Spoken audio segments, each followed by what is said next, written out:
Hello, I'm Hannah, and this is Hannah's Books. When I was a child, growing up in a small town in North Carolina, my friends and I loved putting on parades. Many of them were totally independent of any holiday. There might be a dozen of us who tied multicolored streamers to our bicycle handles and zoomed around the streets of our neighborhood. We might instead put on our Halloween costumes, even if it was late April. I would cackle as I walked along in my pointy hat with my mother's green eyeshadow all over my face. I've been a witch every Halloween of my life, and my mother was as well, and her mother too. Sometimes my friends and I marched on the 4th of July, wearing our one-piece bathing suits and twirling batons to look like majorettes, while others in our group played God Bless America on kazoos. Afterwards, we waved lit sparklers around as we picnicked in our shady backyard on radishes pulled fresh from the garden, and pimento cheese sandwiches, and cold slices of watermelon. A few years later, when I was in high school, my parents and little brother and I moved to South Carolina, to the town where both my parents had been raised and their parents still lived. All my first cousins and second cousins and third cousins lived in that town too. My great aunt, a fantastic crocheter, loved teasing Granny about being a knitter instead. She also kept a menagerie in her little house, snakes of every sort, tarantulas, and parrots. It was quite a scene. In South Carolina, we spent our 4th of Julys at a little do-it-yourself parade in a neighboring town, still very homemade, but much larger and more official than the ones my childhood friends and I put on. And then, when we were older still, we headed to my uncle's shaded dock, right along the creek. There we would watch the one that he and his grown-up friends put together, their own homemade Independence Day parade on the water, each of them in their fishing boats, all decorated in red, white, and blue. Despite my long history with Independence Day parades, I've never been a patriotic person. Starting in first grade, I refused to stand up and recite the Pledge of Allegiance with my class every morning. I was one of the, quote, good girls in the class the rest of the time, so my teachers were relatively calm about it. Still, they tried to enlist my parents to see if we could work something out. But the only solution I would agree to is that I would start each morning out in the back of the classroom, where I would be allowed to sit out the pledge without other children getting regularly reminded of my evil ways, and then revert to my nerdy ways and move to the front row for the rest of the day. I kept this pattern until I graduated from high school, whenever we were required to say the Pledge of Allegiance. Importantly in all this, I loved the United States from my early childhood onwards. I very well knew some of its long history of discrimination. My father was an historian of slavery, and my parents had been activists in the civil rights movement. We all fully bought into the idea that no matter how imperfect we might have been or might be at any moment, we as a nation had written into our founding documents that the goal was to form a more perfect union. Something that didn't just happen once because of the Constitution, but that was instead behavior required by the Constitution. That is, becoming a more perfect union has always required work every single day, and sometimes it has been deadly slow or has even gone backwards. But that goal of trying to become better, made me love what this country stood for.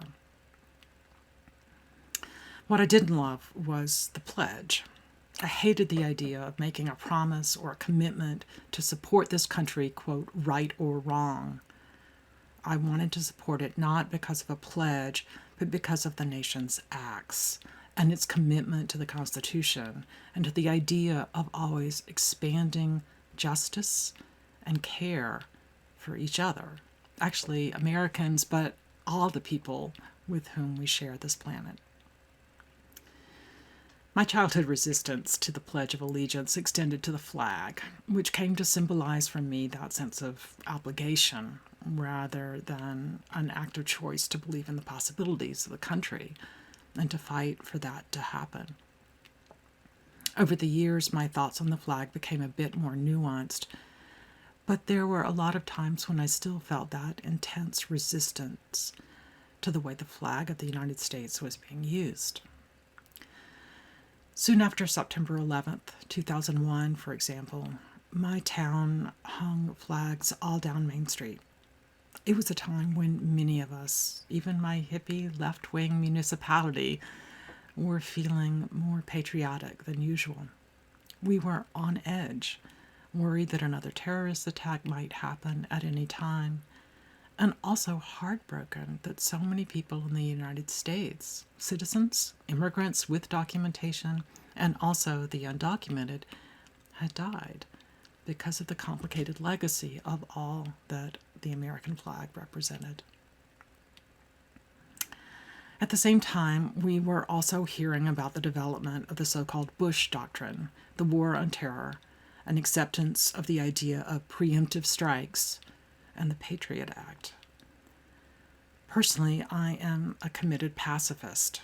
I do not believe in war or military action or violence, no matter which president calls for those responses. Seeing the U.S. flag hanging all over town sometimes seemed to represent the nation coming together in the face of tragedy, but sometimes that same flag seemed to represent military policies that upset me tremendously. As I mentioned a few minutes ago, back then I lived in a town full of people on the political left, and I still do. And although the prices have skyrocketed over the years here, and full-time activists with typically meager salaries struggle to rent rooms in town, much less buy a house in the area, even though most of the houses are relatively small and relatively old. And yet, despite this town's status as what is often called the Berkeley of the East, my town hosts what I believe is the longest-running Independence Day parade in the nation. When David and I first moved to this town, immediately outside of D.C., at the beginning of July, way back in 1997, we decided to attend the parade, but we really had no great expectations for it. We walked to the parade path that hot morning, and within seconds we knew we were at the right parade. There was so much love for the community marching down the road that day. Different charitable organizations and local political leaders, lots of various community groups, hometown bands on floats pulled by pickup trucks and playing everything from classic Americana to salsa, from steel drums to kazoos. There were groups of Boy Scouts riding in their homemade wooden derby carts, and the youth summer swim team from a local community pool. Tons of hysterically funny political floats put together by local streets or groups of friends, most quite liberal or leftist, but certainly not all, and every single bit was playful and often silly. My favorite group of all, a big group of locals marching in formation with their push mowers. Now, there are a lot of people who use push mowers in this town. The yards in the urban area are quite small, so push mowers work easily, and the residents are, in general, very interested in environmental issues, so eschew power mowers.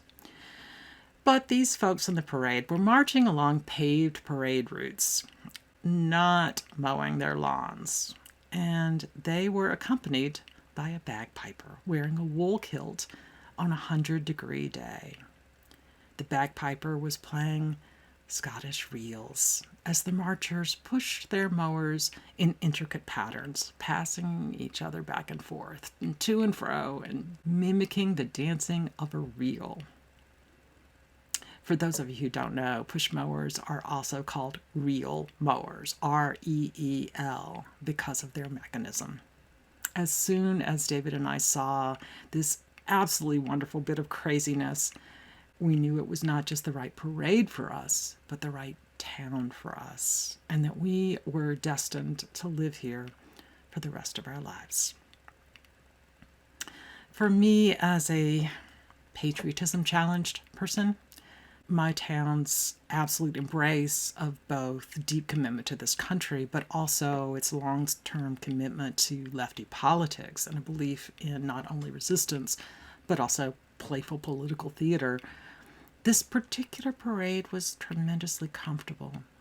And what a gift that was this year, when so many Americans on the political left from all across the country have felt uncomfortable waving the flag, when they feel so uncomfortable with what the current administration is supporting here and around the world.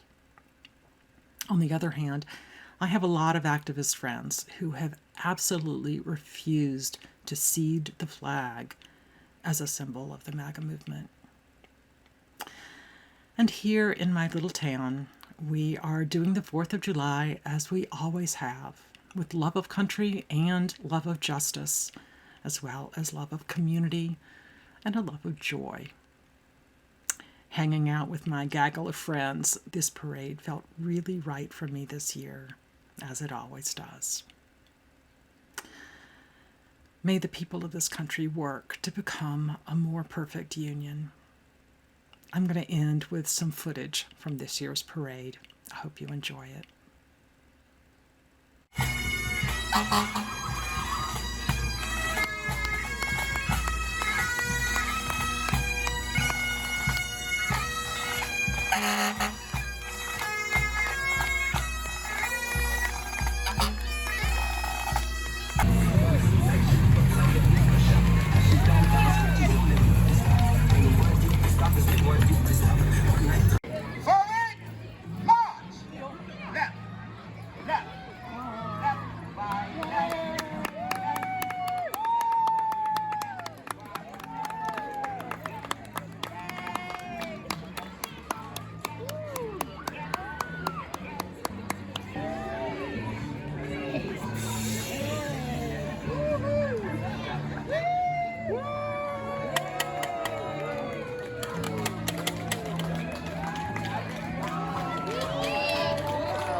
To shout hip hip, would you then understand your role is to say hooray? Yes! Okay, here we go.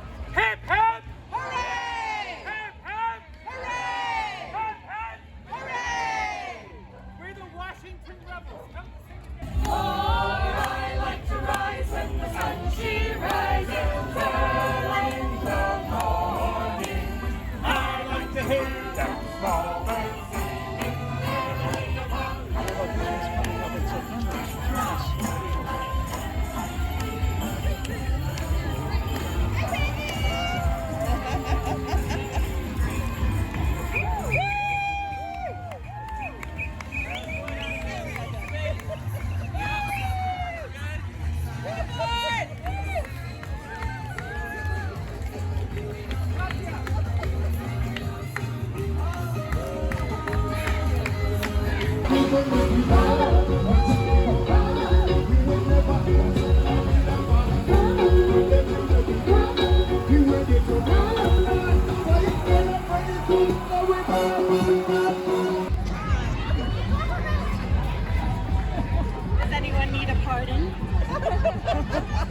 name's Dolly Parton. I'm driving 9 to 5.